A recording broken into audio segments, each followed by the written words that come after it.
Le prix du pétrole a presque doublé de valeur depuis l'automne dernier, avec une accélération depuis le début de l'année. Le WTI américain est passé de 48 $ le baril à la fin du mois de décembre à 64 $ ce soir, à près de 68 $ même il y a quelques jours. Avec nous pour en parler ce soir, Mathieu Danjou, économiste chez Desjardins. Bonsoir. Bonsoir. Alors, comment vous l'expliquez, vous, la remontée des cours du pétrole en ce moment? Bien, je pense que la dernière partie là, de 40 quelques dollars à 65 dollars, je pense que c'est vraiment lié à l'amélioration claire des perspectives économiques là, qu'on a avec la vaccination qui s'accélère, avec la chute des cas, là, la deuxième vague qui a finalement cassé plus vite que les gens pensaient.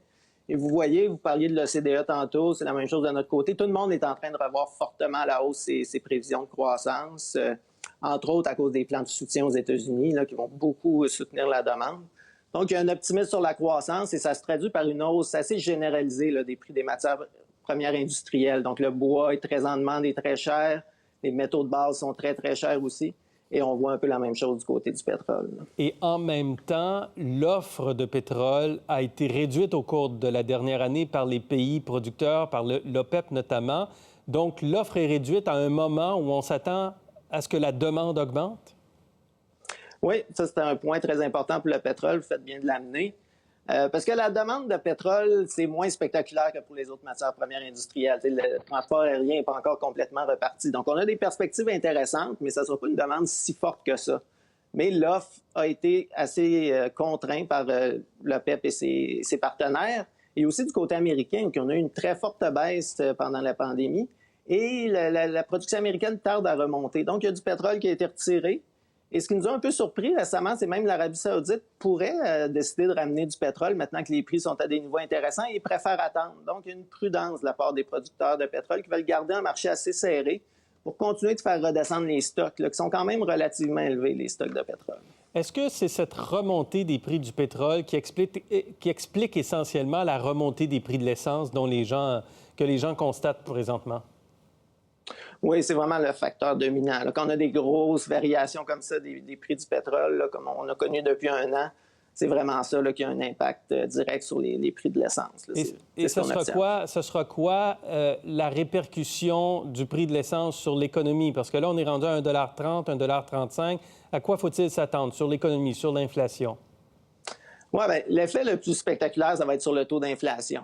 Donc, le taux d'inflation annuel, c'est toujours comparé d'une année à l'autre. Et dans les prochains mois, on va se comparer avec une période où le prix du pétrole était en bas de 20 $ le baril. Le prix de l'essence était autour des 80 sous le litre. Donc là, quand on va comparer avec nos prix de l'essence à une 20, une 30, là, ça va avoir un très gros effet sur l'inflation. Donc, temporairement, on s'attend à ce que l'inflation canadienne monte au-dessus des 3 % et pourrait même s'approcher des 4 %, voire le dépasser en avril. Ah oui. Donc, quand même, 3, c'est spectaculaire. Pour l'indice général, 3-4 % c'est quand même beaucoup. Oui, c'est beaucoup. La seule chose, c'est que tout le monde est conscient que c'est des effets temporaires qui viennent beaucoup de la comparaison avec les prix très faibles de l'an passé. Ouais. Donc, la Banque du Canada ne paniquera pas là, à cause de cette hausse de l'inflation. Mais tu sais, vu qu'on est déjà dans un mode où on parle de risque de surchauffe, de risque de surstimulation de l'économie, bien, disons que c'est pas ça qui va aider à calmer les choses. Il va falloir surtout surveiller si, comme on pense, là, après ça, l'inflation va retourner assez rapidement là, vers la cible de 2 %.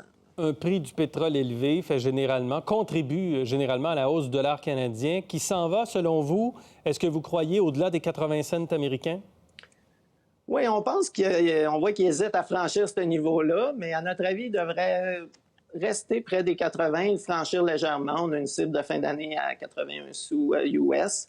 Donc, un peu comme les prix des matières premières, on pense quand même que le gros de la hausse est fait. On ne voit pas le prix du pétrole continuer à monter beaucoup. On pense même que c'est peut-être été un peu trop rapide pour les prix du pétrole, là, dans un contexte où l'offre risque de réagir tant du côté de l'Arabie saoudite que des États-Unis. Mais la devise canadienne devrait être capable de passer au-dessus des 80 sous légèrement. Mais là-dessus, ça va être intéressant de surveiller un peu les messages des banques centrales, parce que ça, c'est la prochaine chose à surveiller, là, avec les perspectives économiques qui sont meilleures. Comment la Banque du Canada, comment la Fed vont réagir, et ça pourrait avoir un impact important là, sur les devises. Le Michigan menace de fermer le robinet de la ligne 5 du pipeline transfrontalier d'Enbridge qui vient approvisionner les raffineries de l'Est du Canada. Pourquoi? Ben, je pense que c'est certain que les oléoducs sont pas très populaires en ce moment, en particulier quand ils traversent les frontières. On a vu l'administration Biden qui a rejeté Keystone XL. Ça semble être un peu dans la même mouvance, mais c'est quand même assez différent parce que c'est un pipeline qui est là depuis 1953, qui était déjà en rénovation. Mais c'est surtout pour des préoccupations environnementales OK. là, que la gouvernance du Michigan semble vouloir. Si on ferme le robinet, est-ce qu'il y a un effet sur notre prix de l'essence ici? Oui, je pense qu'il faudrait s'attendre que ça créerait un peu de problème d'approvisionnement pour nos raffineries temporairement, un peu de rareté. Donc, il risquerait d'avoir des hausses supplémentaires des prix de l'essence au Québec, Ontario, peut-être les hausses des prix du propane du côté du Michigan, parce qu'il se ferait mal aussi. Hein. Le nord-est des États-Unis est aussi approvisionné par cette ligne. Et il y aurait aussi du côté du pétrole de l'Alberta que ça pourrait créer un problème puis augmenter le rabais. Okay. Mais honnêtement, c'est pas notre scénario de base. Je pense que le gouvernement fédéral a accepté la décision sur Keystone, mais semble vraiment vouloir mettre de la pression pour pas aller de l'avant avec cette nouvelle fermeture. OK, on va surveiller ça. Mathieu Danjou, merci pour ces explications ce soir. Ça fait très plaisir.